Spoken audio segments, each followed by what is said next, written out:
ఉసిరికాయ చట్నీ ఎలా ప్రిపేర్ చేయాలో చెప్తాను.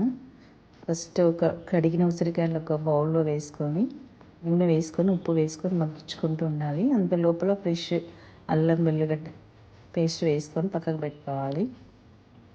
ఇలా మెత్తగా ఫ్రెష్ అల్లం వెల్లిపాయలు బాగుంటుంది దీనికి.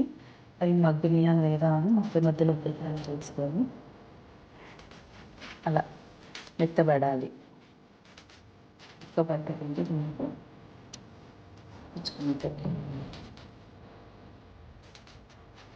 కడాయి పెట్టుకొని నూనె వేసుకొని పోపు దినుసులు వేసుకొని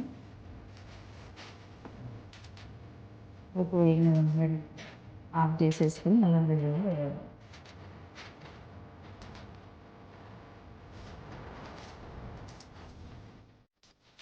మంచిగా కలుపుకొని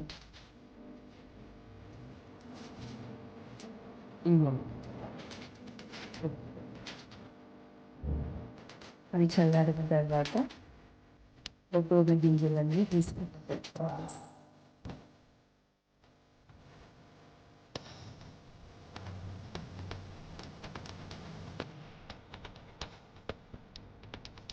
చల్లారిన ఆయిల్లో 4 చెంచాల కారం, 1 చెంచాల ఉప్పు, మెంతిపొడి, ఆవపొడి, జీలకర్ర, కొద్దిగా పసుపు వేసుకొని కలుపుకొని